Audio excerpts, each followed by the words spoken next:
And I'm going to be talking about a topic that is dear to my heart, which is the limbic system and the limbic structures and their surgical pathology. Before we talk about the limbic system, I want to think a good segue is to talk about cognition.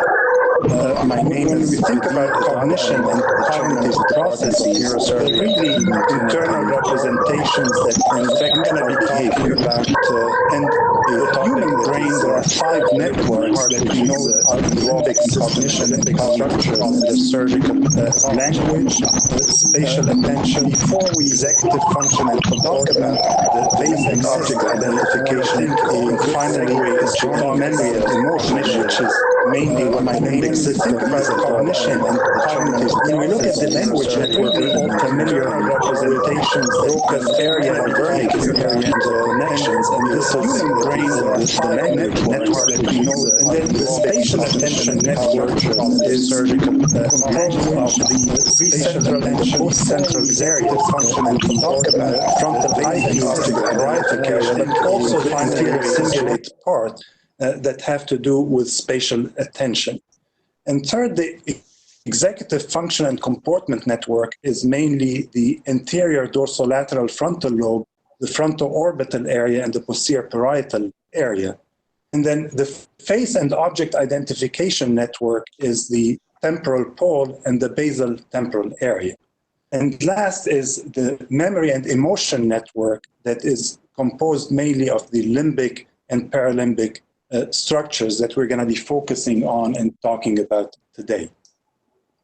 The limbic lobe, and the term of limbic lobe was coined by Broca, the famous French neurologist, to describe the dysphasia of Broca caused by a left frontal lesion. He also was the first to describe or to coin the term great limbic lobe, describing the areas of the cortex that are between the diencephalic structures and the neocortex. Then Papez came and introduced the term Papez the circuit that we all are familiar with, which is that connection between the hippocampal formation and the mammillary body through the fornix, and then from the mammillary body to the thalamus through the mammillothalamic tract, and then from the thalamus through the radiation to the cingulate, and then back to the hippocampal formation, and that became known as Papez circuit. Then MacLean came and added the amygdala and the septal area and their connections to the hypothalamus and habenula as part of the limbic system.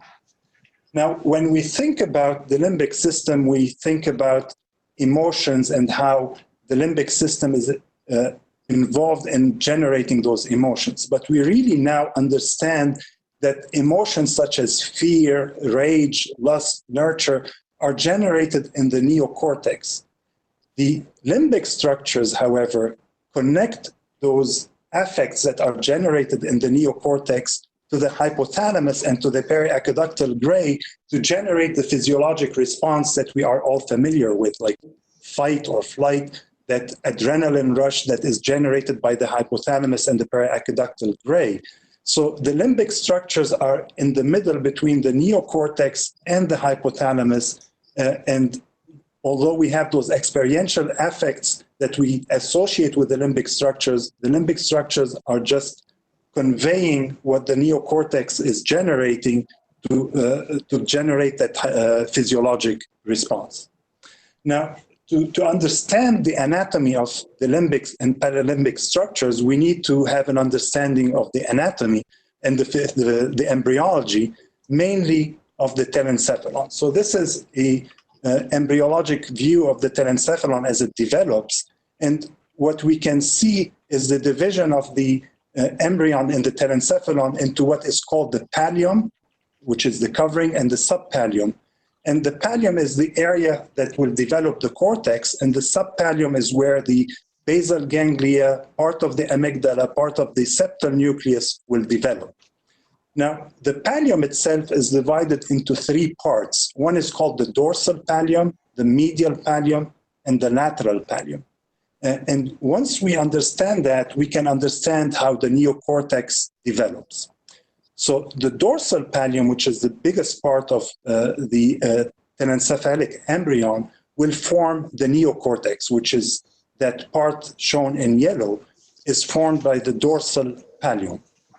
The paleocortex, which is the oldest part of the cortex, is formed by that part here, the lateral pallium, and the archicortex, which is the hippocampus, is formed by the medial pallium. So that's the part here that will turn as the brain is turning, is formed by the medial pallium. So the three different parts of the neocortex, the oldest is the paleocortex, then the archicortex phylogenetically is less old, and then the neocortex is the newest, are formed by the lateral, medial, and dorsal pallium. And from the cytoarchitectonic perspective, the allocortex is the simplest, which is the oldest cortex, and it has usually three layers. Both the archicortex and the paleocortex has three layers, while the neocortex is the most evolved and has the 6 layers that we know of, and the mesocortex in between will start developing the granular layers of neurons in layer 2 and 4, and the sublamination of layer 3, as well as differentiation of layer 5 from layer 6. And we start seeing an increase in intracortical myelin, mainly along layer 4. Now, if we go to the specific structures, the paleocortex is composed of 2 areas. The preperiform area, which is that area just in front of the lateral stria of the olfactory groove, shown here in that light pink, is the preperiform area, part of the paleocortex. The other part of the paleocortex is the periamygdaloid area, which is just behind the lateral stria of the olfactory groove. And this is that small area here is known as the paleocortex, the oldest part of the cortex that is much smaller in humans than it is in other primates. And the peripaleocortical areas, our mesocortex, are the anterior insula and the posterior frontoorbital areas. The archicortex is the hippocampal formation with the endysium griseum, which is the continuation of the hippocampal formation on top of the corpus callosum. And the periarchicortical areas or mesocortex associated with it are the cingulate gyrus here and the perihippocampal gyrus next to the hippocampal formation. If we look at the connections of the amygdala, the afferents are mainly the lateral olfactory tract, the septal and hypothalamic connections, the thalamic connections, and then the brainstem connections, as well as connections here from the amygdala going laterally towards the cortex and the hippocampus. The efferents from the amygdala are the ventral amygdalofugal fibers, so those are fibers going ventrally towards the septohypothalamic continuum, the thalamus, and the brainstem. And then we have a dorsal amygdalofugal tract, which is via the stria terminalis on top of the thalamus going towards the limbic striatum. And then last, we have cortical efferents from the amygdala going towards the cortex and the hippocampal formation. Hippocampus, in its turn, is connected through afferents from the cortex, from the amygdala, and then from the thalamus through the cingulate that will connect to the hippocampal formation, and then through the fornix from the septal area and from the supramammillary areas going to the hippocampal formation. Efferents from the hippocampus are mainly from the fornix and are divided into precommissural forniceal connections. So those are part of the fornix that go in front of the anterior commissure towards the septum, and then the post-commissural connections from the fornix behind the commissure going towards the mammillary body, the hypothalamus, and finally, the non-forniceal afferents come from the hippocampus towards the amygdala and towards the cortex. Now that we've reviewed the anatomy and the embryology of the limbic systems, I want to talk about the pathology that is mostly surgical that affects the limbic system. And those are divided into 3 main categories. The epileptogenic lesions like mesial temporal sclerosis and cortical dysplasias, neoplastic lesions, and vascular lesions. And those lesions can be challenging to treat, one, because they're deep-seated, two, because of their proximity to major vessels, and three, because of their proximity to diencephalic structures and to the basal ganglia. The most common epileptogenic lesion that comes to surgery is usually temporal lobe epilepsy caused by hippocampal sclerosis. As you can see on that coronal T2 image of a patient with temporal lobe epilepsy, you can see the hippocampus is atrophied here and sclerotic compared to the left side.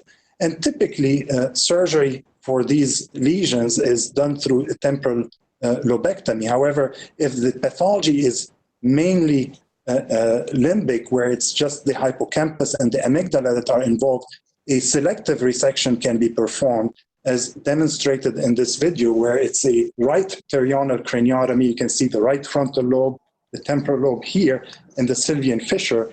And this is the arachnoid that we're starting to open.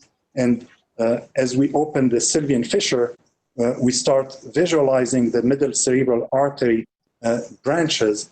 And we continue opening the sylvian fissure down to the basal cisterns, opening the optochiasmatic cistern, visualizing the olfactory nerve, and then the chiasm. And that will help us relax the frontal lobe. And this here, visualizing the optic nerve on the contralateral side, completely allowing the relaxation of the frontal lobe.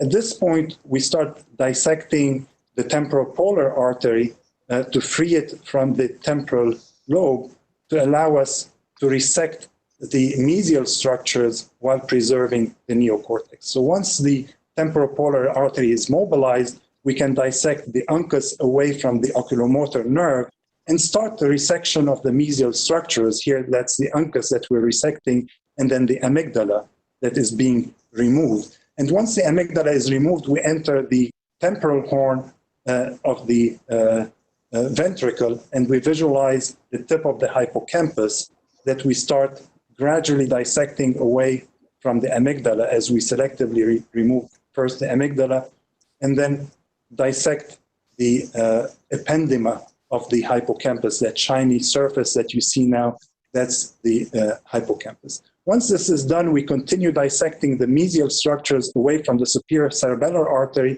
and the posterior cerebral artery.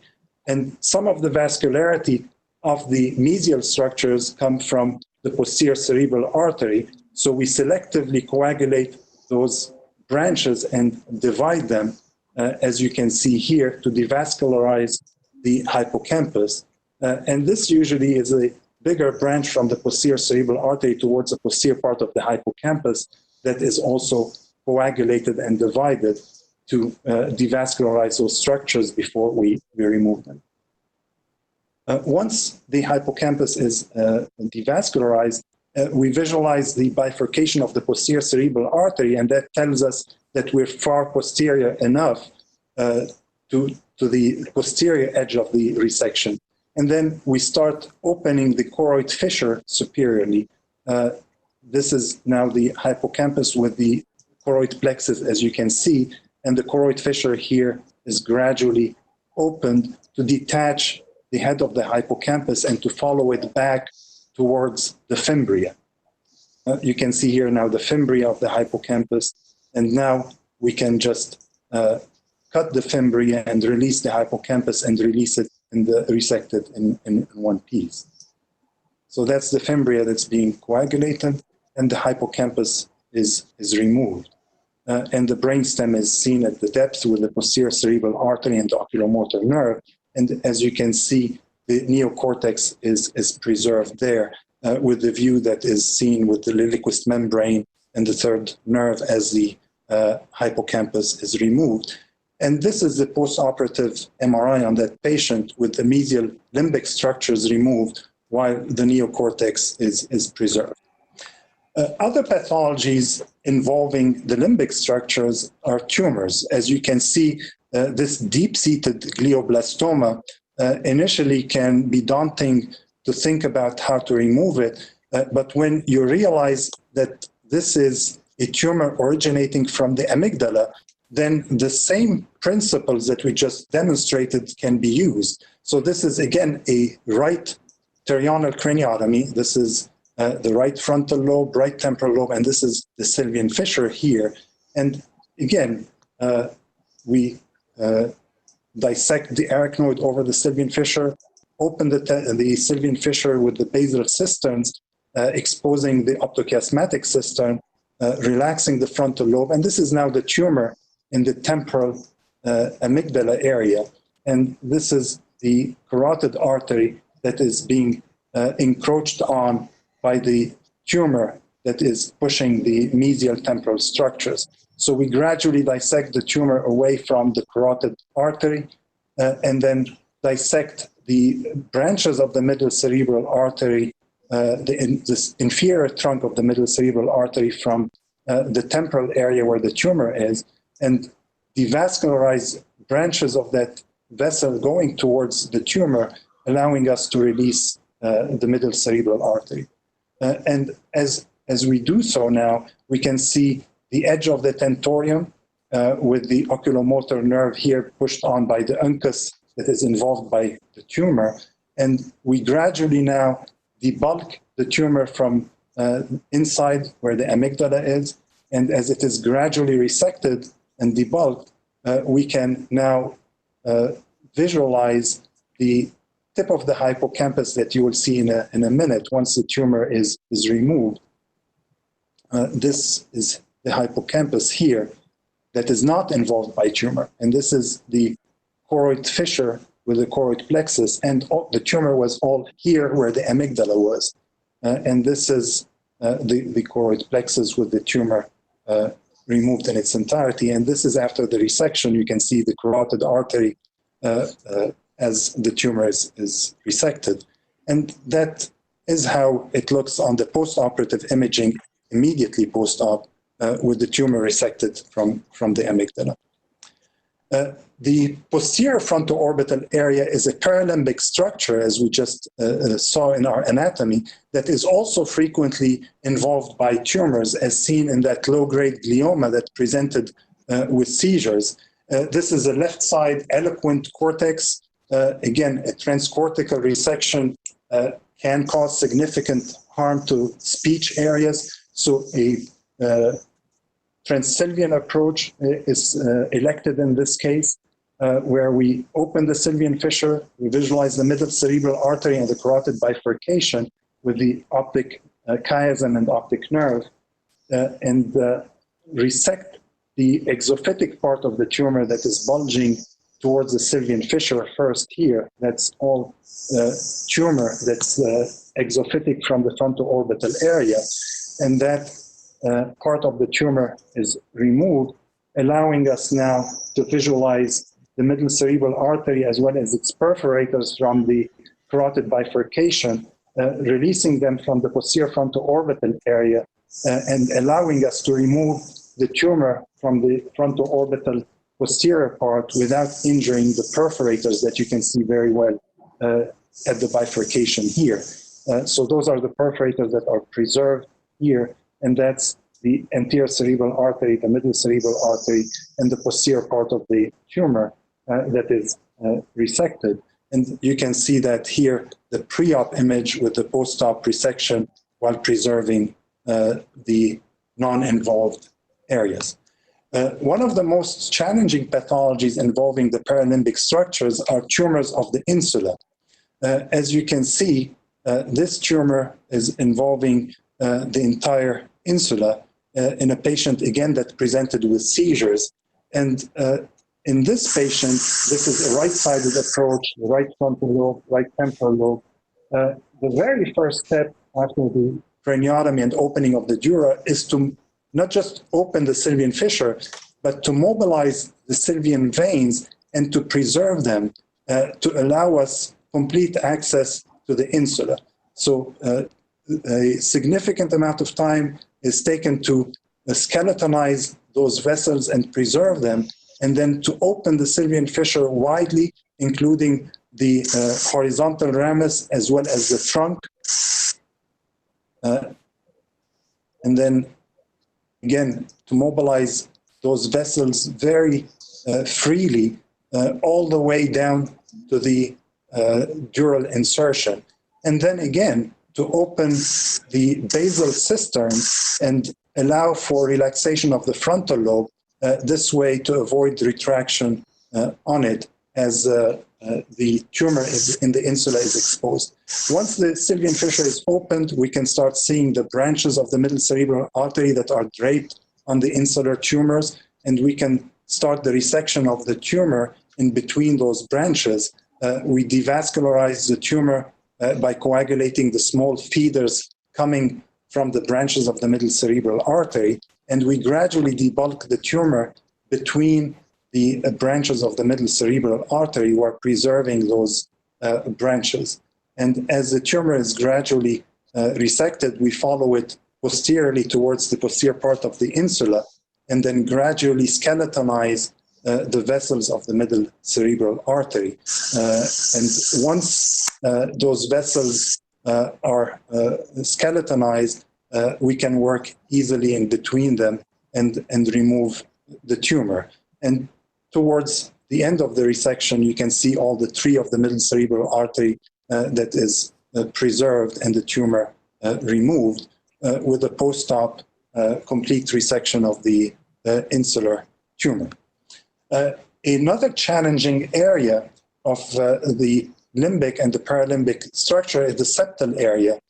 This patient, a young 28-year-old patient who presented with recurrent seizures with that cavernoma in the right septal area that is deep-seated close to the anterior cerebral arteries.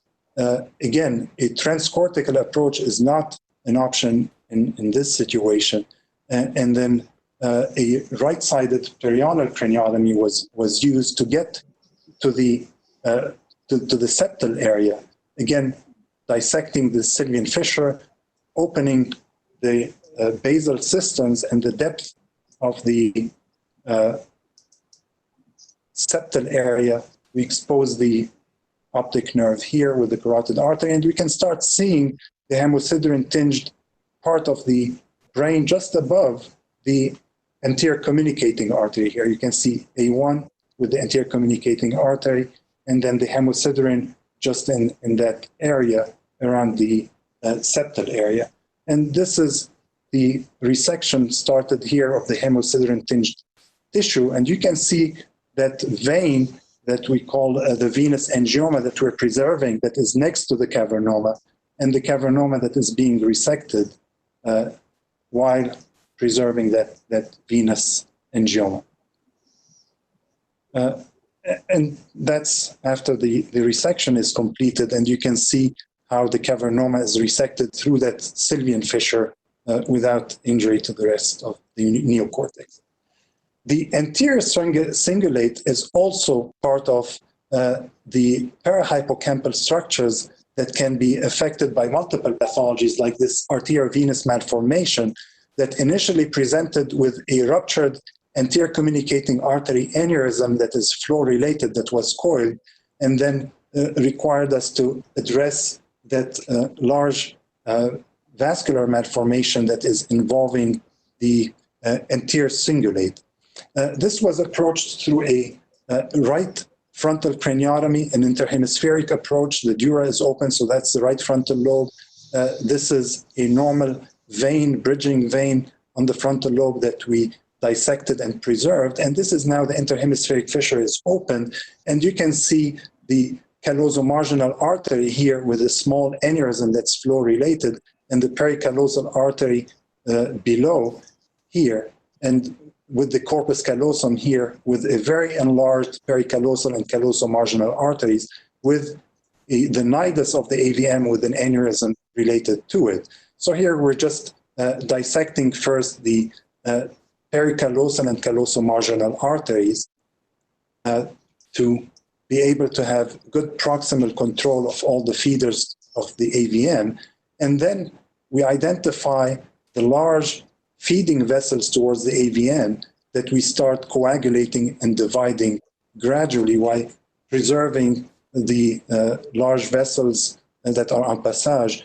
And then once the AVM is completely devascularized, we visualize the deep venous drainage of the AVM towards the right frontal horn, and then before we coagulate and divide it, we dissect it properly and then coagulate it as we have completely detached the arterial feeders. And we place a clip on the distal part of the vein before we divide it in case it retracts back into the ventricle.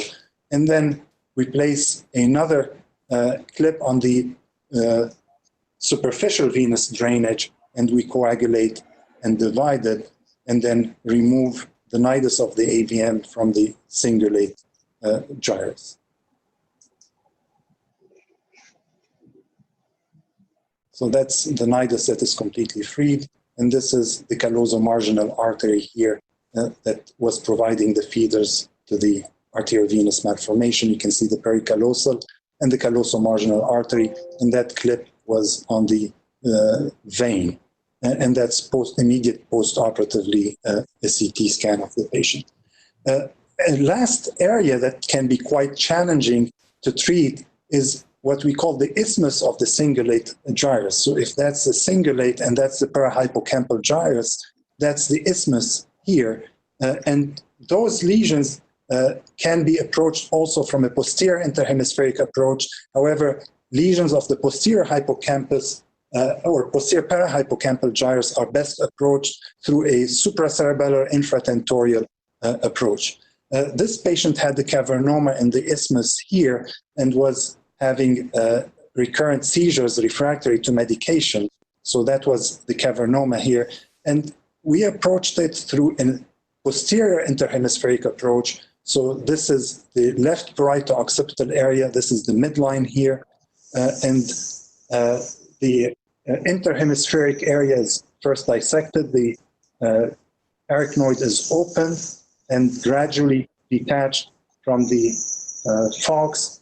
And as we do so, we get to the corpus callosum, and we open the arachnoid and visualize the corpus callosum, and then open the arachnoid below it to visualize the vein that is going towards the cavernoma.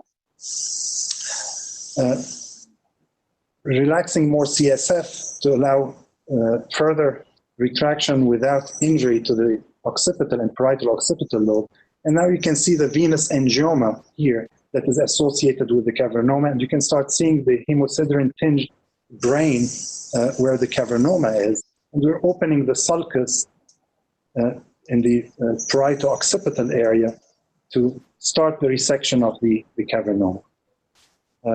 So this is the area where the cavernoma is. You can start seeing it. And those are small feeders toward the cavernoma that we're starting to identify. And here's the vascular malformation. You see that berry-shaped lesion, very obvious here. And we start dissecting it and removing it while preserving the venous angioma. So that is the cavernoma that is coagulated to shrink it a little bit and to further dissect it while we still preserve the venous angioma around it here. And this is a feeder towards the cavernoma, an arterial feeder that we're coagulating to divide and remove the cavernoma.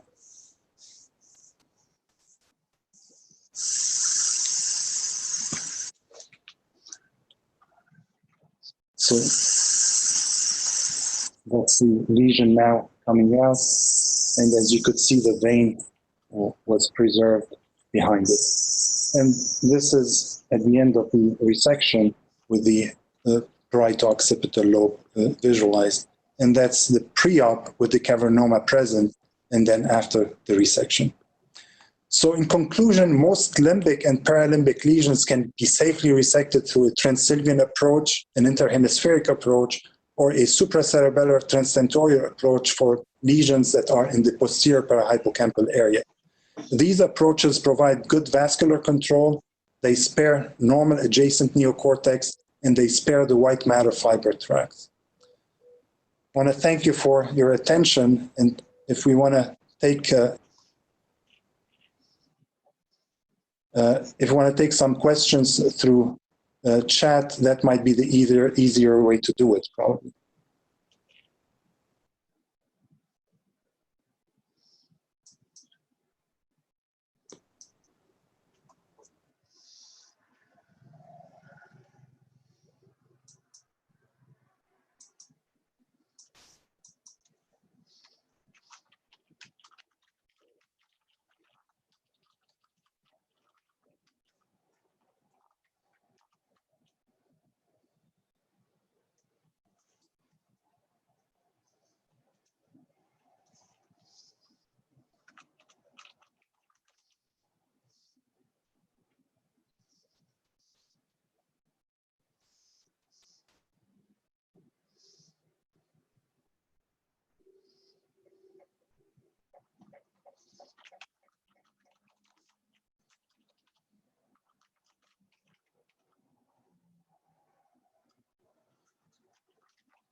So one question is, how do we choose between selective resection of the amygdala and hippocampus versus temporal lobe resection for patients with epilepsy? And I think it is very important to study patients with refractory epilepsy well preoperatively and to determine where the seizures are coming from. If the seizures are mainly mesial temporal, then you perform a selective amygdala hypocampectomy. If the neocortex or the temporal pole is involved, then you perform a temporal lobe resection with it.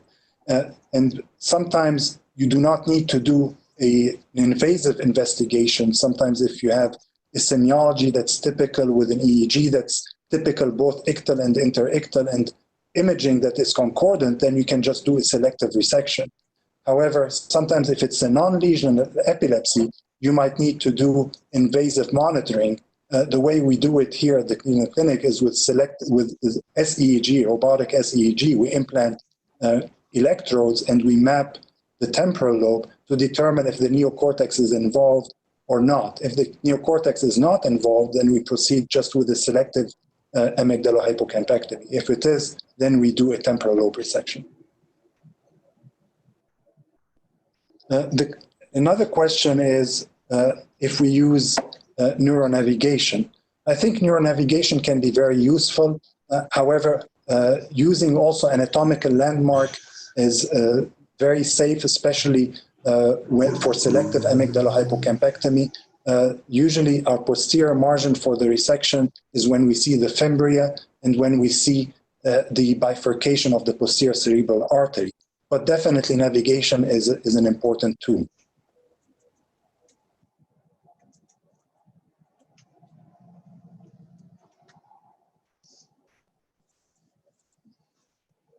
So a question on cognitive deficits in patients with limbic tumors, and especially thalamic tumors. So I want to clarify, so the thalamic tumors I would separate from the limbic tumors as they're completely different in surgical approaches and in outcomes. But from the limbic system, typically patients with limbic lesions, if you do a selective resection of the lesion, you would not expect to see more deficits than what they presented with, especially if you preserve the white matter tracts and if you preserve the neocortex. So if a patient presents with memory issues with a left hippocampal lesion, they probably will have those same issues after the resection, but I would not expect them to have more deficits. Patients that typically are being operated on for epilepsy are usually relatively well compensated and do not have significantly more deficits after surgery.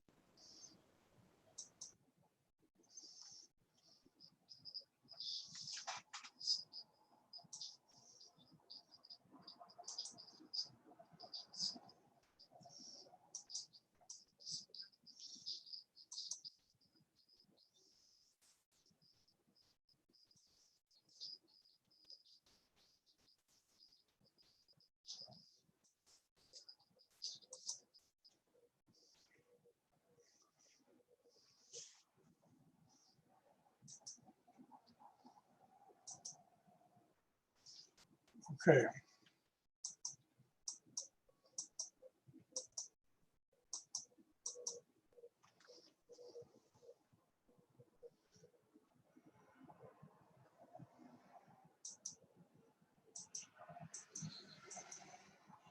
Okay, we're going to start in a minute.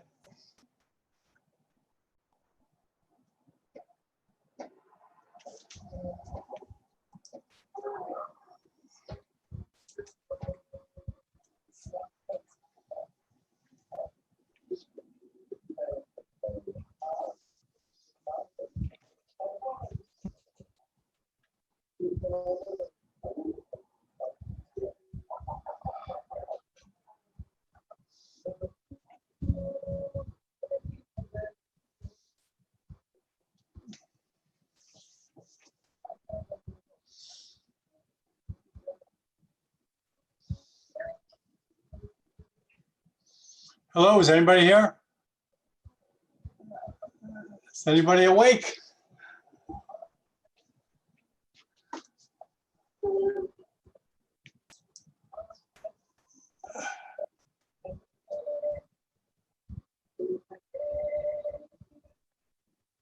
Hello, are you here, Ashish?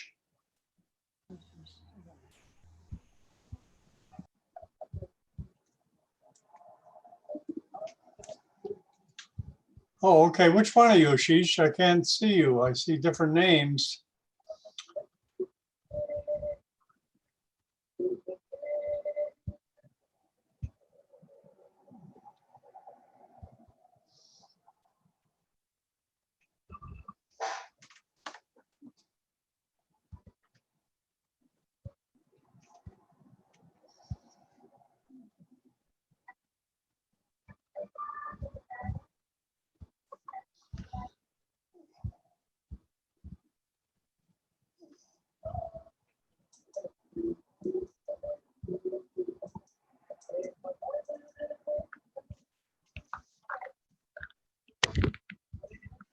Oh, Ashish, are you here?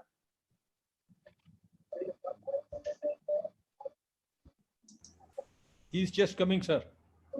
Oh, okay. I don't see the name, Ashish. Okay, so, see Arif, he's using your computer?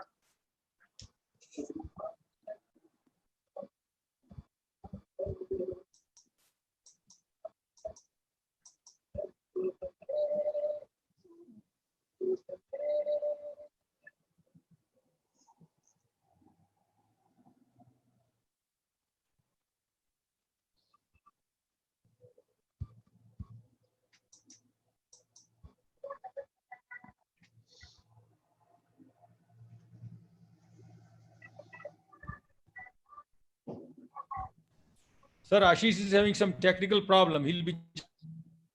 Okay, no problem.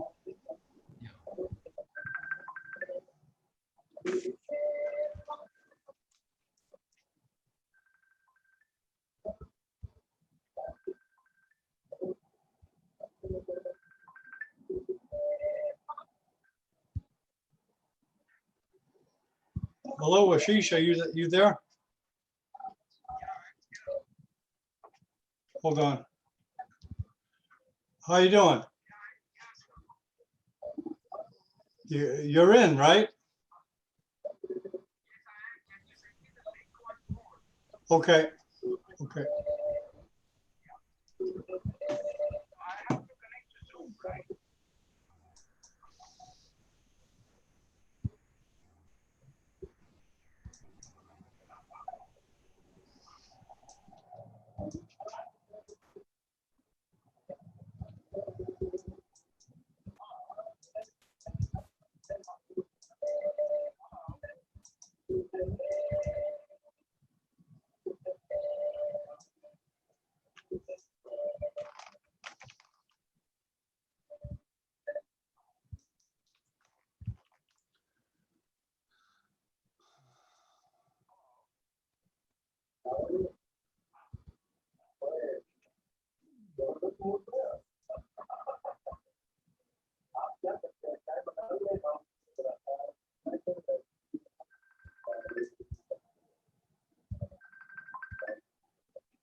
See Arif, how you doing? Yeah, he's coming in, I think.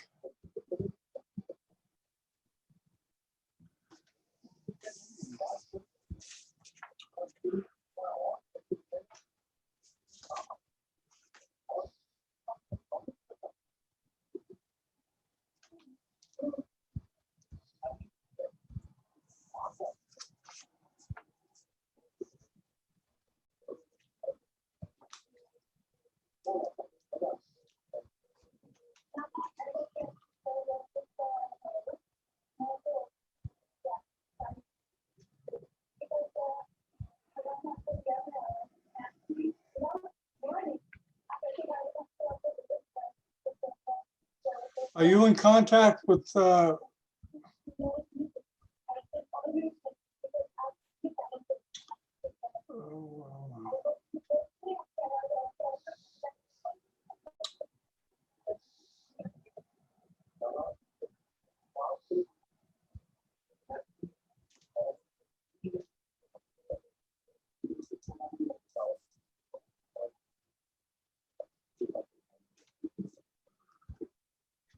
hello, Erico?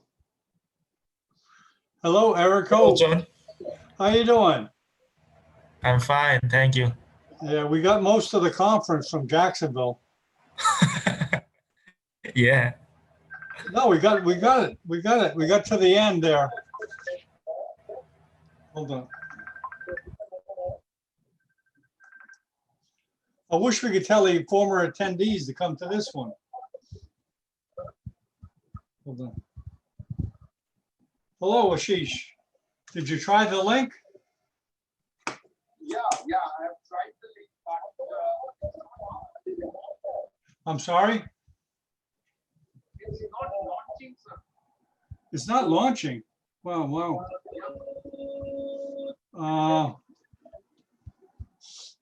Let me check on it. Okay, let me check on it.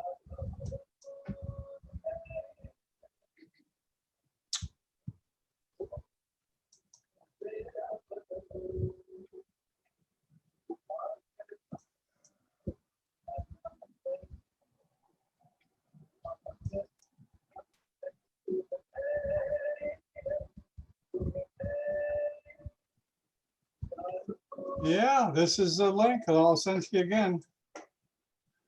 All these people are in here. It was arranged. I actually used that link for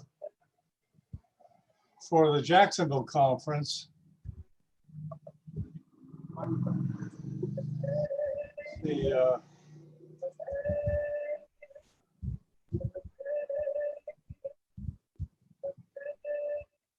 I'm pretty sure it's the same link. Yeah, it's the same link. There's that same link, I guess. So try opening that.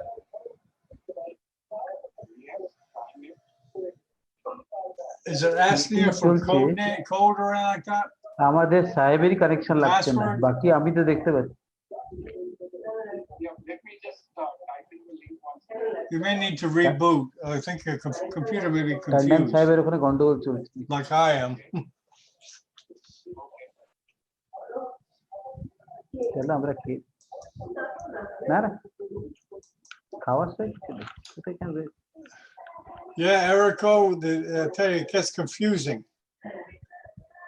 with the time zones and the rush of people wanting to do them. It's just telling launching and not doing. So maybe I'll switch off my No, try rebooting. Try rebooting your computer. Okay, try that. Yeah. We're here, don't worry. Yeah.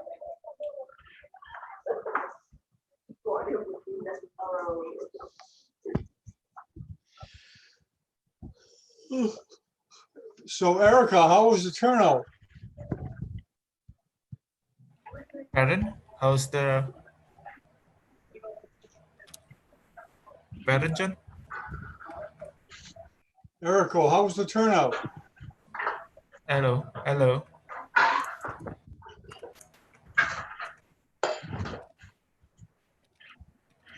Okay, everybody, we'll be starting shortly, hopefully.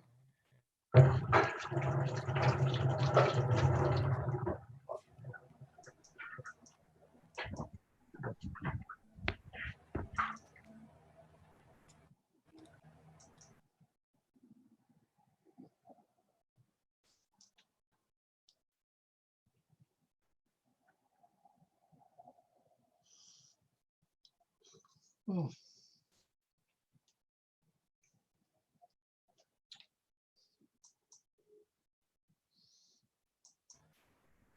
Hello.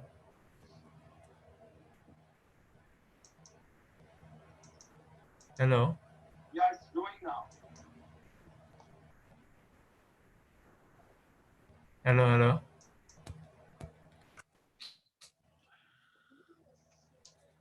Tes. Tes. Tes. 1, 2, 3. Yeah. Hi, sir. I'm here now. Hello. Oh, good, okay. Tes. Yeah. There you are, okay. Okay, we'll launch right into it, okay? Tes. Hello, hello, Tess. Hello, Hello, Eric. Hi, hi. Hi. Okay. Okay, someone else has a, okay, turned off all the,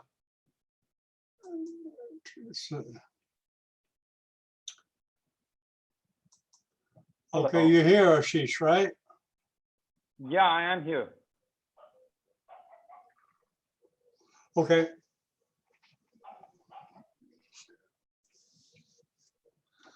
Okay, you ready to start, Ashish? You feel comfortable? Shall I start my video? Yeah, yeah. Okay, ready to start? Okay, let's go. 10, 9, 8, 7, 6, 5, 4, 3, 2, 1.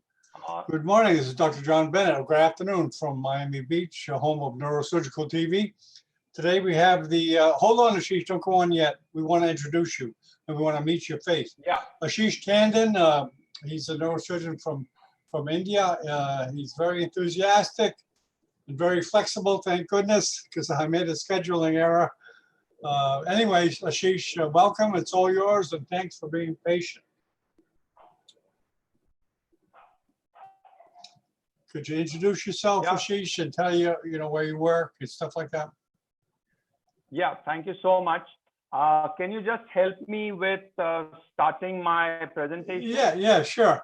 Okay, just open your file. Open the file you want to share, which is probably a PowerPoint, right? It's a keynote. Okay, open it up just like you on your computer. Open your presentation I'm up. doing that. Yeah, don't worry. Take your time. We can always edit this out.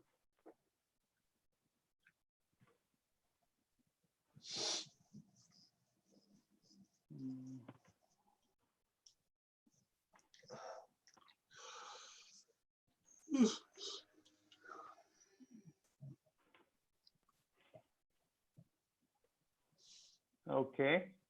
Open it up. Okay. Okay, you're Yes, sharing it open. now. Get it to the full screen. Okay. Okay, you want to get it bigger than that. There you go. Perfect. You see it, right? Okay. Hey, you're on your way. Okay. Okay. So, good evening, everybody. Am I loud and clear? Yes. Okay. Okay. I'm Dr. Ashish Tandon. I'm presently the Chief of Neurosurgery at Advanced Neurosurgery Brain and Spine Center here at Jabalpur, India. And I would be sharing my thoughts on minimally invasive brain surgery. I specialize in minimally invasive brain as well as spine. To briefly introduce myself, I have had my neurosurgical training at AIIMS, New Delhi. And thereafter, I was with Professor Fred Gentili at Toronto Western Hospital for my skull base and neuro-oncology fellowship. And finally, I was with Professor Charles Teo at Sydney for my MIS fellowship, which is what sort of shaped me. Now, John, how can I get these names? There are names coming below. Okay, names of what? Okay, try to move the okay, slide fine. around. Go to the next slide. Yeah. So can you see the slide right now? Yeah, I can see it, but I can't see the body of the slide. Yeah. So I'll speak. Yeah, go forward, go back. You know, play around with it. Play around with it. Yeah.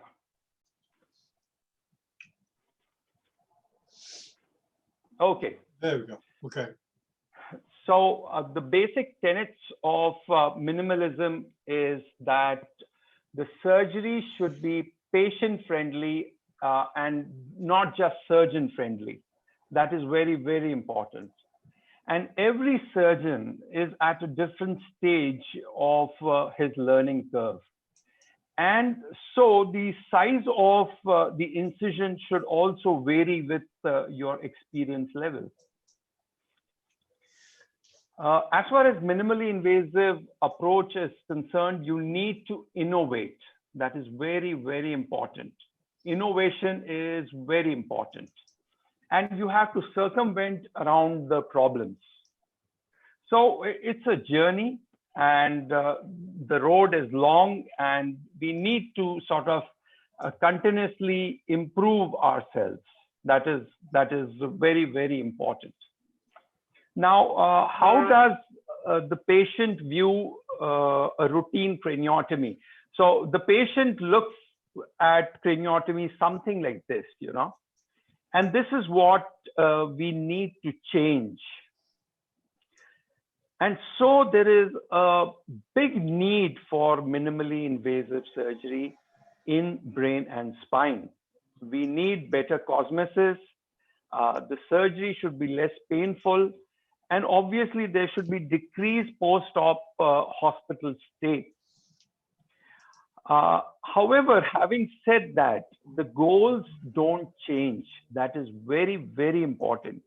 And what do I mean by that? What I mean is the safety of our patient is top priority. That is very important. We need to complete the procedure. So one cannot just say that because I'm doing minimally invasive brain on spine, that gives me the license to do an incomplete job. That is not at all acceptable. And finally, we need to lower the morbidity and mortality of our patients. So whether you are doing MIS or open surgery, these goals stand, they remain there. So the safety of the patient, number one, you need to complete the procedure which you started, and then lowering the complications and death rate. Now, as I've already told you that keyhole is a concept. There is nothing like fixed size of 3 or 5 or 10 centimeters. It is a concept that we have to reduce the pain by reducing the size of our incision, by reducing the exposure of normal tissues, etc., etc. Now, if you look here, if the tumor is in the depth, you can make a small opening and reach to the tumor. However, if the tumor is superficial, then this opening is quite inadequate, and you need to make such a big opening. So for this tumor here, this is MIS. However, for this tumor, this is MIS. So there's not a fixed size. And then what is the concept of keyhole? Now, if you look at traditional surgery, there is a huge opening that is made. And then finally, you do surgery at a very small part of the brain. Now, this has changed. The keyhole concept has changed. And what it does basically is that we have smaller openings for deeper lesions, and because of the angle of the microscope, we can easily navigate within the brain and the pathology. So if you look at a tumor here, even this small size of an opening can easily help us reach to the tumor edges. As far as principles of keyhole or minimalism is concerned, the goalpost is fixed. We use microscope or endoscopes to cover all possible angles. That is very, very important. So we use the best of technology at our hands to reach every nook and corner. We avoid retractors. Sort of causes pressure and damage. And one needs to see that there is minimal damage to surrounding tissues / structures, and we are able to maintain the cosmesis. Now, I'll just quickly take you through certain rules. Like one of the rule is a 2-point rule, which says that you need to continuously go and attack the tumor through its long axis. So if this is the tumor here, you sort of get in this line to attack the tumor. Thereby, you would be able to excise the whole tumor safely and completely. And the next rule is that try and position the patient in such a fashion that the long axis is perpendicular. Fine. So this is the long axis, and it is sort of perpendicular to the floor, and the brain is sort of getting deviated or pushed by its own.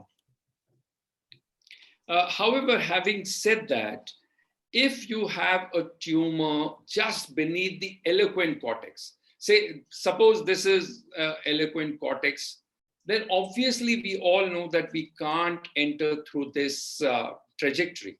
So here we have to change the plan, and we have to take the trajectory somewhere else and then use the endoscope to see the various angles. So the opening remains the same. However, we use different technology to complete the procedure.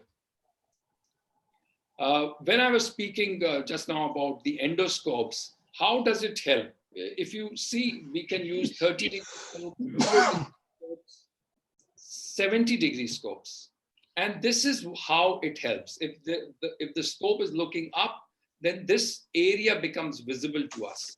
And so on and so forth, we can sort of change the angles of the scope.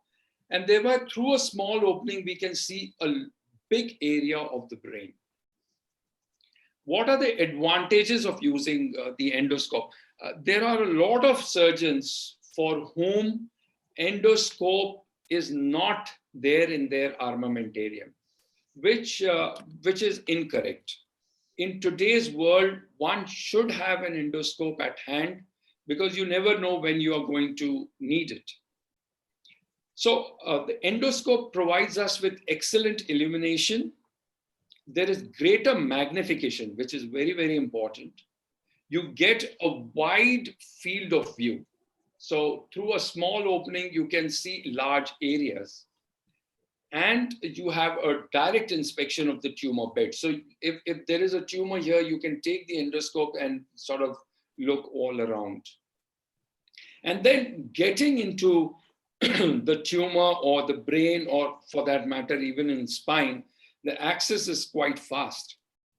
However, the use of endoscope also comes with certain disadvantages, like you just have 2D views, and we are used to 3D views through our microscope. Secondly, you have a limited surgical corridor. That is a very big disadvantage. Also, unlike microscope, there is continuous or recurrent fogging and obscuration of endoscope, which can be irritating and time consuming at times because you need to bring out the endoscope, clean it, and then again push it in. So, you know, sort of it can take some while to get adjusted to the new situation. Also, we have been trained, especially this generation has been trained under the microscope. So that anatomy is absolutely clear to us. We know the anatomy through the microscope in and out. However, when we start using the endoscope, there is a totally new field, and we need to learn that anatomy, which is very important. And finally, a very big disadvantage is that with the microscope, you are using both of your hands. However, with the endoscope, if you're holding the endoscope, one hand is busy holding the scope and you just have one hand to sort of operate.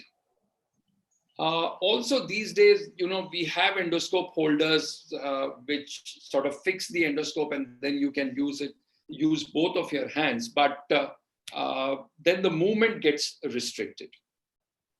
So if you look at this picture, this is courtesy Dr. Charles Teo. If you look through the microscope, if this is the tumor, you are just able to see or visualize a small part of the tumor. However, when you go to big, large skull-based approaches, a little more of the tumor sort of gets visible. However, when you start using the endoscope, you see all angles, and you know, sort of your visualization is enhanced. So that is where the endoscope is used.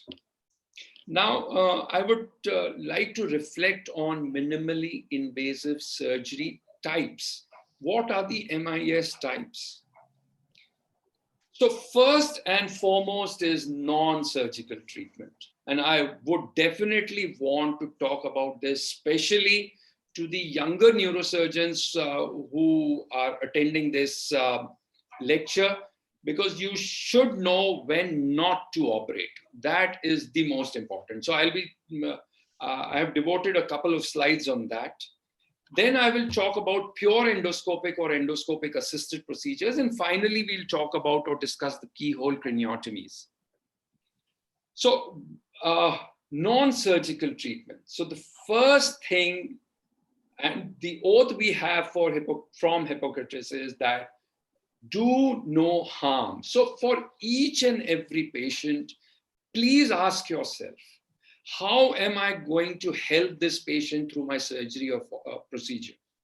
And if the answer is that he's better without the surgery, do not touch this patient. So that's primum non nocere, which is very important. And just keep on following these patients. Say, for example, if you have a small petroclival meningioma or a small cavernous sinus meningioma, if the patient is asymptomatic, you know, you need not sort of interfere with his life. Also, you have other non-surgical approaches. For example, if there is a patient of trigeminal neuralgia, it's not necessary to do a microvascular decompression in all the cases. You can just do RF or balloon compression. And it's a very successful method of treating trigeminal neuralgias. Secondly, you can use gamma knife, you can use radiosurgery, you can do embolization, or you can do endovascular treatment. So the sum and substance of what I'm trying to say here is that do explore non-surgical treatments, because that really, really helps the patient. However, once you have decided that you have to operate this patient, then what options does a MIS surgeon have? So I'll talk about RF lesioning here for trigeminal neuralgia. I'm a big fan of it, and I keep on operating trigeminal neuralgias through the RF. Here you can see my probe entering through the foramen ovale, and I'll just share a short video here. Here, what I have done is I have put the needle in here, and what I'm trying to show is that there is CSF coming out through the needle. And once the needle is in the ganglion, the procedure is quite simple. This is my RF lesioning generator, and I generally take the temperature to 70 degrees centigrade for 60 seconds. Now we come to the other approaches for MIS. And one of it is pure endoscopic surgery. Now, when you talk of pure endoscopic surgery, where you're just using the endoscope, you definitely have intraventricular lesions where you can just take the endoscope and the procedure would be undertaken. So what are the types of surgeries we can do? The first and foremost is ETV. That is our bread and butter. Then you can go in for endoscopic excision of intraventricular tumors, keyhole approach to intraventricular tumors, and finally you can just do a biopsy. So these are the main uses of tumors or hydrocephalus. Also, these days, we have started using the scope for intraventricular hemorrhage as well, wherein we take the scope, we try to remove the clots, wash, wash, wash, and there are reports that the results are better. Talking about endoscopic third ventriculostomy, basically ETV is the surgery which has awakened the neurosurgeons to the possibility of use of endoscopy. And my rule of thumb for an adult patient is that the entry point has to be around 12 to 13 centimeters from the glabella. So you just measure it, and that is your entry point for third ventriculostomy. There are other methods as well, wherein you can see on the MRI what type of trajectory would be best to open the floor and enter through the foramen of Monro. However, for us, this has worked very well over the last decade. And then we use 30 or 0 degrees for fenestration of the floor of the third ventricle. So if you look here, I'll just share one more video, a short video. This is a case of a chronic hydrocephalus. The mammillary bodies are thinned out. They've been separated. The floor of the third ventricle is really thinned out. So this case is sort of ideal to begin with. It's a case of aqueductal stenosis. Here you see the optic chiasma. You see various infundibular and optic recess. Here, if you rotate the scope, you see that the aqueduct is stenosed. And basically, this is to screen the anatomy of the whole region.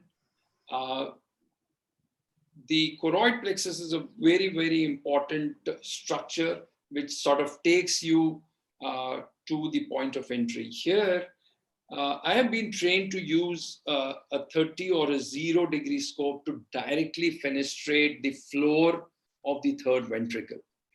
This is the basilar artery, and sort of the sheath dilates the opening, and you need not do anything further.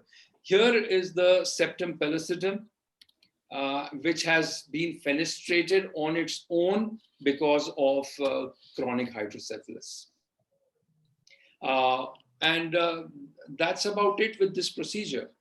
A certain caveat here: if you feel that the floor is murky, you're not able to see things or structures clearly, please do not hesitate in abandoning this procedure.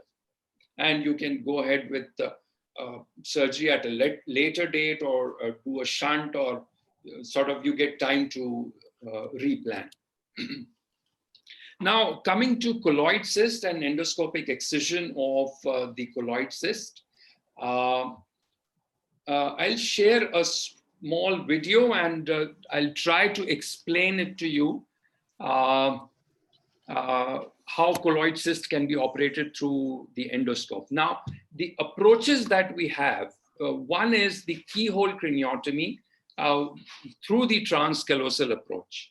So we have been, again, trained by masters to do this procedure through the transcallosal approach.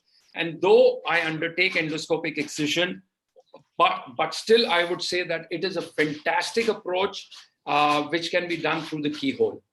And then we have the endoscopic procedure to excise the colloid cyst. Now here I'll share this video with you. We've sort of edited it. Here, if you see, there is a very small colloid cyst. This patient was presenting with recurrent headaches, vomits. The important thing to notice is that the ventricles are really, really small. So this is one sort of relative contraindication for the use of endoscope. But we have sort of circumvented the problem. What we undertook is we made a small incision. Again, talking about the incision for colloid cyst is much more lateral. So please observe this, that for an endoscopic third ventriculostomy, we come just 2 to 2.5 centimeters lateral or 3 centimeters lateral of midline. Whereas here, we take the incision about 7 to 8 centimeters lateral to the midline, which is very important. Now here, what we are doing is filling the ventricle. Once the ventricle has been tapped, we are gradually dilating, and then we insert the endoscope. Here, if you see, there is foramen of Monro, choroid plexus. We are increasing the opening by just coagulating the colloid, choroid plexus. The colloid cyst is being opened. I'm sorry. So here we puncture the colloid cyst through a tube. This is just a feeding tube, and you suck it through your syringe, and the cyst will collapse. And once the cyst has collapsed and it has become soft, then you start dissecting the cyst from all around. So here we have dissected, and the cyst is sort of attached with certain fimbriae and flimsy adhesions, which you need to cut, and then you just need to pull out the cyst. Again, you need to observe that there is minimal bleeding which you cause during this surgery, because you do not want a lot of hydrocephalus or IVH post-operatively. Also, another important structure is the fornix. You need to preserve the fornix. You can't damage, otherwise there'll be short-term and long-term consequences. So this is the completed procedure. This lady has done very well. And here in this last part, you tend to shift between 0 and 25 degree endoscope. Fine. Now let us compare. This is a very recent paper, as recent as December 2019, when Corona almost started and our lives changed. Now, this is an article published in World Neurosurgery, endoscopic versus microscopic transcallosal excision for the colloid cyst. And what does this paper say? It says that transcallosal, you have higher gross total resection compared to endoscope. So it's 96 versus 78%. And thereby you have higher recurrence to when you undertake an endoscopic procedure.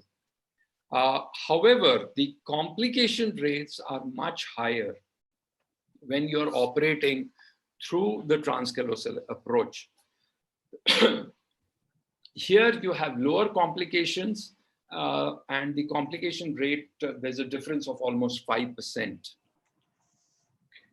This is another patient where what I'm trying to show you here is endoscopic assisted surgery, where most of the work is done transcallosally through the microscope, and the rest of the work or inspection can be completed through an endoscope. So if you look here, we have dissected, we've reached to the corpus callosum. We make the smallest opening possible in the corpus callosum. We want to avoid the disconnection syndromes. We want to avoid damage to this important white band. And then an important step here is to prevent blood from spilling into the ventricle. So this is what we are doing. Gradually, you sort of dissect the tumor. For the youngsters, I would like to highlight that please be very aware of the veins entering into the superior sagittal sinus, and you need to preserve, you need to do a pre-op planning where exactly you want to make your keyhole. So that is very, very important. And here, after you have sort of dissected the tumor, you have dissected the tumor and sort of excise as much as possible through the microscope. But at one point of time, you will feel that you just want to inspect the nooks and corners, and that is where you bring in the endoscope. As you see, your suction tube goes in first under vision, and it is used as a retractor as well. And this is, I'm sort of exploring the whole ventricle through the scope. You use 0, you use 30 degrees, whatever you wish to. You explore the bed, and once you're very sure that you have sort of excised the whole tumor, you come out and do the closure. So this is endoscopic assisted brain surgery. Here I would like to show you the post-op that we have achieved. Please note at the opening in the skull. So this was the trajectory we took, tried to preserve the corpus callosum as much as possible. This we have gone through the midline. And this is the post-op patient came to follow up, and this was the incision we had taken. This was about 5 centimeter long incision. There are other endoscopic surgeries which I would not be talking about today. That is a totally huge chapter in itself, which is endoscopic endonasal surgery. You excise cellular, supracellular lesions, pituitary tumors, craniopharyngiomas, anterior skull base tumors through the expanded approach, CSF leak, so on and so forth. So that itself, in itself, is a huge area, and I don't think so I would be able to devote a lot of time today. Now we come to the traditional microscopic surgery, however, with the microscope. So microscope and both endoscope. Now, these two gentlemen have revolutionized keyhole craniotomy. It was started by Axel Pernesky, and then it was taken over by Professor Charles Teo, and they have really pushed the frontiers. I have already talked about the keyhole concept, so I'll quickly move on. Which are the keyhole craniotomy approaches? So I'll just quickly talk about the most important keyhole approaches. So let me begin with the keyhole retrospheric craniotomy or craniectomy. That is the number one. Then you have the eyebrow supraorbital craniotomy. It is very versatile, very useful. A mini trigeminal craniotomy. I'm a big fan of this approach. And then you have various keyhole subtemporal craniotomies. Now, talking about the retrosig keyhole approach, you have CP angle tumors, which you can operate. You can operate petroclival tumors. You can operate trigeminal neuralgias when you can do microvascular decompression. So retrosig is it has become the main workhorse approach for a lot of keyhole surgeons and traditional surgeons as well. Now, quickly to go forward, I use a supine head turn approach.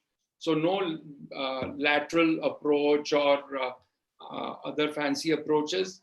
Though I know that the masters of retrosig also use the sitting position.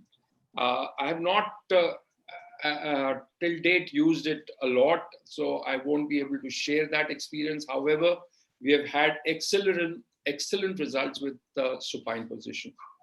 The incision that you give is merely 4 to 5 centimeters, and I'll show you in the video. You make a very small cranial opening. There are standard surface markings, which I'll show it to you. And then finally, you can use endoscopes or microscope to excise the tumor. Now here you have a 68-year male. He has severe trigeminal neuralgia. Because of the V1 pain, we advised him for NVD.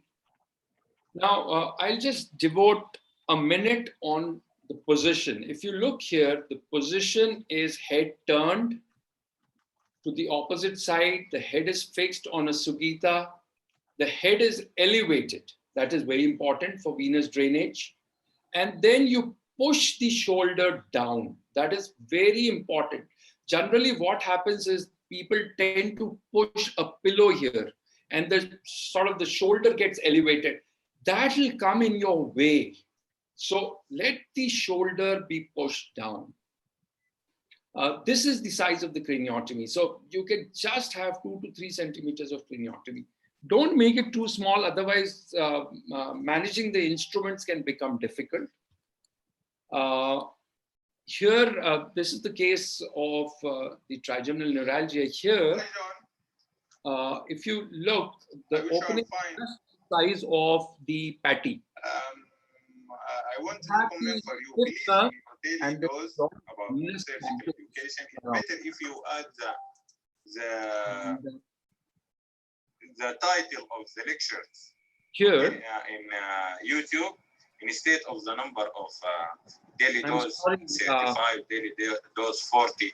If you can add the name of the lecture, it will be very helpful, and it will make it more popular. So please add the lecture titles, because as neurosurgeon, we need to know what the title before we play the video. Okay, can you do that? Hello, John. Hello, John. Okay, I think I'll continue. So here we sort of dissect the veins from all around. Once we have done that, the Teflon is pushed in, and thereafter, in the end, we take the endoscope and see all around, especially anteriorly. That is very, very important, especially anteriorly, to see whether there is no further compression. So this approach is an excellent approach, and what I would suggest to the youngsters is try this the first, because the anatomy is clean, clear, and you'll sort of gain confidence in the keyhole retrosig. So once we have reached this step, if you want, you can check through the endoscope. Now, this is the size of the incision. It is barely around 3 to 4 centimeters, and you can very easily complete the procedure. Now, as I was telling you, that different surgeons at different stages of their experience and learning curve. Like Professor Teo would now make an incision like this rather than a vertical incision. And the reason is, when you are coming from this part, the self-retaining retractor blades are away. So they are not coming in your way. So this is the incision he uses. However, I am in between the vertical and this type, and sort of trying to use it for my advantage.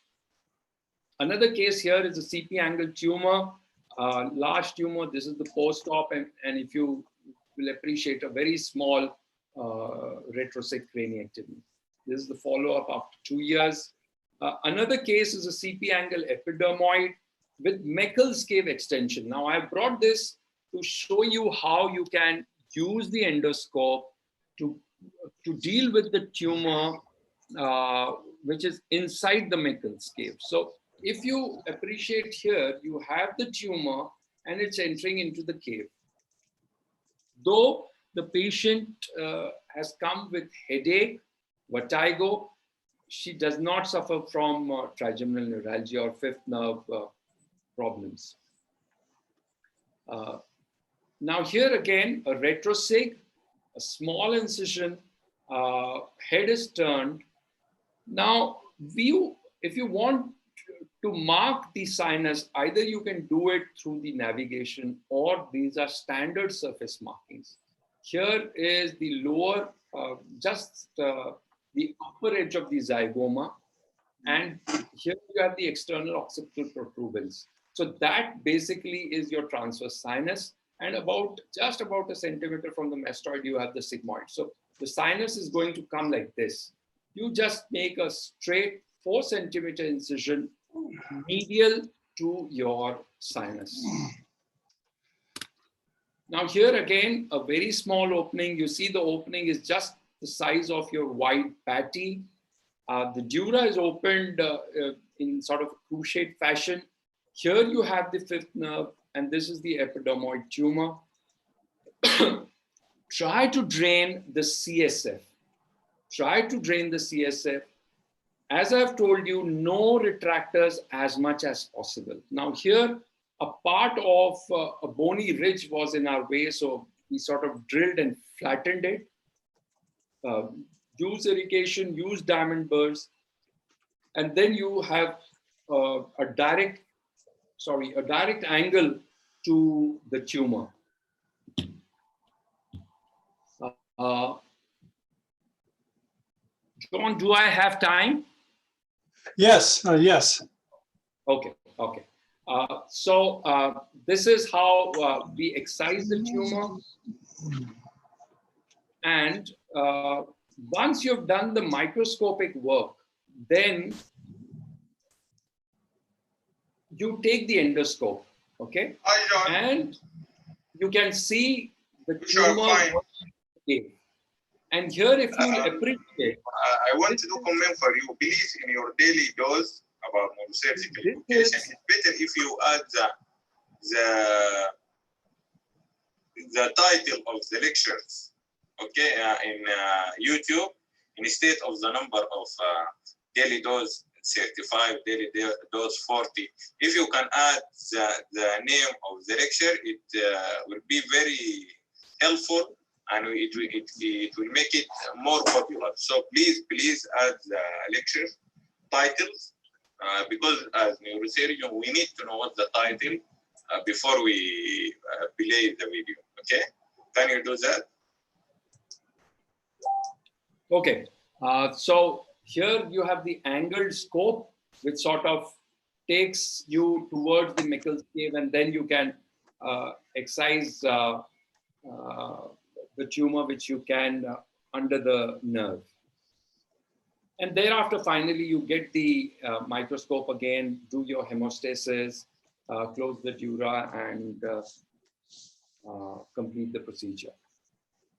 Okay, this is the post-op. Here, there's a small remnant of tumor which has been left, which we are not chasing. The next very important approach is the trans-brow or the eyebrow approach. It's a basically anterior skull base approach. So that is important. It's an anterior skull base approach. You deal with frontal pole tumors and suprasellar pathologies. That is what you attack. Then very important group of pathologies that you can very easily deal with are the aneurysms of the circle of Willis. This is the sort of opening that you make here. The opening is flush with the anterior skull base. And you have a huge view through this small opening. Now, the important thing is the opening is, or the incision is lateral to the supraorbital nerves. That's very important. And then through this approach, you have access to the complete circle of Willis. A quick look at the technique. Yeah, you preserve the supraorbital nerves, a small cranium of 3 into 3 or 3 into 2 centimeters. You can open part of the sylvan fissure if you need to. And then you have the subfrontal approach exposing frontal port and orbital gyri. Now, again, I'll show this approach through a small video, and I'll apologize for the quality of the video. He's a 4-year-old boy who was diagnosed with craniopharyngioma.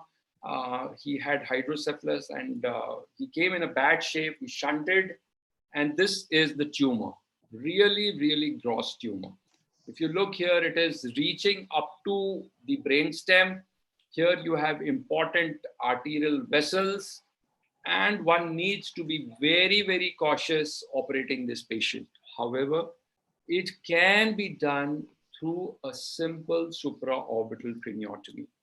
Now, if you look here, we went pre and post chiasmatic, and we could separate the tumor from the optic apparatus, from the ACA, its perforators, and reach up to the brainstem. This was the size of the craniotomy, a very small size again. This is the opening. You need to sort of drain the CSF. However, because of the shunt, the brain was quite lax. You need to dissect the ICA, the optic nerve, the chiasma.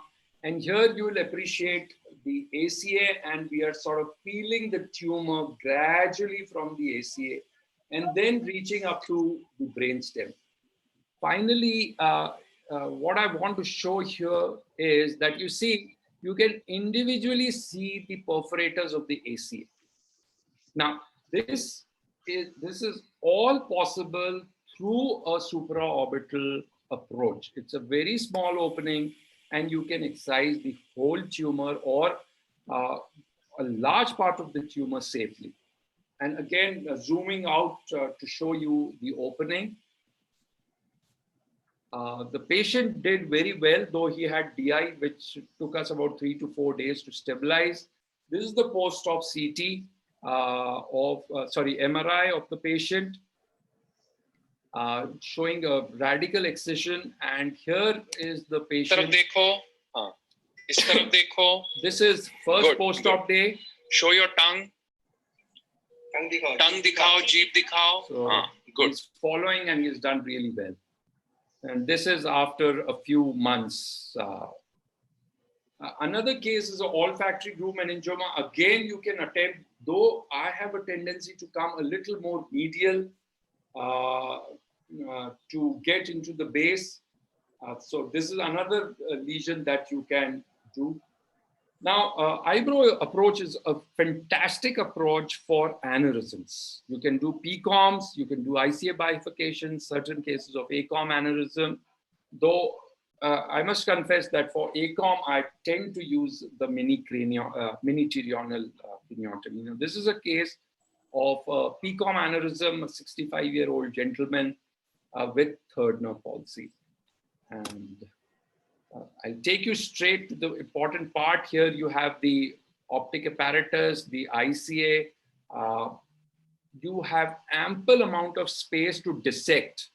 So it is now, once that you have dissected, I get the retractor for a very brief period when I'm dissecting the neck of the aneurysm and when I am clipping the aneurysm. So the retractor is only for that duration. And that is very, very important as far as aneurysm surgery is concerned. Now, if you see this next case, it's a ruptured large ACOM aneurysm. And as I told you, I tend to use the mini pterional craniotomy. It is a very versatile procedure approach with a very small cranie. and we are used to the Trigeminal approach. So it sort of becomes easier for us to learn this. You can easily expose the Sylvian fissure, open it up, and then you have the MCA, terminal ICA, you have the ACOM, the anterior complex, all in front of you. So this is the sort of size of incision. For MCAs, I'll get this a little lower. For ACOM, I'll take this a little higher up at the hairline, and then you can clip the aneurysm. So I'll share this video again, a mini trigeminal craniotomy. Here, this is the left A2, this is the left A1, here is the right A1. This is the large aneurysmal sac. You can see we can dissect out the perforators. Saving the perforators is the most important in this surgery. It's very, very, very important. So don't do mini trigeminal if you can't save the perforators. Do whatever you wish to, but try and preserve the vessels. And this is the large aneurysm which is clipped, and you can see fantastic anatomy here. You know, all the vessels have been dissected out again through a mini trigeminal. Now, I'll quickly talk about the learning curve. That's important. That's very important. The myth is that we can't perform keyhole surgeries, or this cannot be done through a keyhole. Absolutely a big myth. It's a very risky approach, especially for tight brains or intraop rupture of aneurysms. Again, wrong. You have poor visibility or narrow corridors. You do not have poor visibility if you're draining the CSF well. If your brain is lax, you have ample amount of space to operate. Now, last few slides is how to develop MIS techniques. This is very, very important for the youngsters. The most important thing here is to remove the thought block. That is most important. That indecisiveness, that, you know, the next case I'll do MIS, or maybe after a month. No, start learning it now. And how do you do that? By joining the masters. Just assist them, watch them operate, watch their movement of the instruments, and sort of learn quickly, watch their videos. Now, here, see, when you're developing MIS, you start with a routine exposure. So here, this is a large exposure, but do a small craniotomy, you know, so that it gives you the confidence. Okay, and then you start gradually decreasing the size of your incision and your craniotomy. Okay, you need high-end technology. You need a very good microscope, endoscope, ICG, navigation, XYZ. But these gadgets are not absolute must. They are not absolute must. So every area in this world would have, every theater would have some technology. They may not have other technology, but that does not mean that you cannot do MIS. Okay, you just need to circumvent and jump across your problems. You need good neuroradiology, and not just good neuroradiology. You need to focus and study the neuroradiology very well. You need to study your MRI, your X-rays, your CT scans. You need to tell your anesthetist to evolve as well with you. So to quickly conclude today's lecture, every surgeon, I must tell you, each and every one of us is at a different learning curve, has different experience. So just passed out or a resident, for him to learn would be much more steeper than, you know, who has already operated a lot of cases and now he wants to sort of jump onto MIS, or those who have already done a lot of MIS work. You need to design your own MIS approach. So you don't need to compare yourself with anybody else. You just need to design your own MIS approach. You need to ask yourself, till what level are you comfortable? and sort of go on improving, I can assure you that it is better for the patient. Absolutely. They stay in the hospital lesser complications. But please remember that MIS is better for cosmesis, and you cannot just tell that because I'm doing MIS, I have done I can do, or I have the right to do an incomplete procedure. No, absolutely wrong. It is a challenge for the surgeon, but we need to take it. In the interest of our patients, we need to take it. So friends, let's keep improving, let's keep innovating.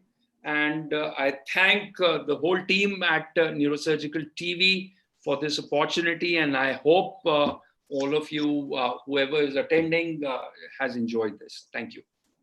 Very good. Thank you very much. This is your initial foray into neurosurgical TV. A great beginning. And I'd like to open it up. Maybe you have a question or two. There's another webcast from Africa, but we have a time for a question or two. Any comments or questions from the panelists? Eriko from Indonesia, any comments or questions for Ashish? Sorry to pick on you, Eriko. Well, that's the way it is, Ashish. People are a little shy with this platform, and I think they'll get better. But I look forward to a long relationship with you. You seem to like teaching, and I think you may have found a good platform to do so. Yes, I've enjoyed it, and it's a pleasure. We can take up questions anytime, or they can sort of write to me directly whenever they see it. Okay. It will be a pleasure to answer any questions. Okay, Eriko, you have anything you want to comment on? Sorry, John. The internet is going down. I'm sorry, Eriko, did you say you have something to say? No, the internet is going down. Oh, okay. I'm sorry. Going down. Okay, Ashish, thank you very much. We're going to end this, okay? Thank you very much. Thank you so much.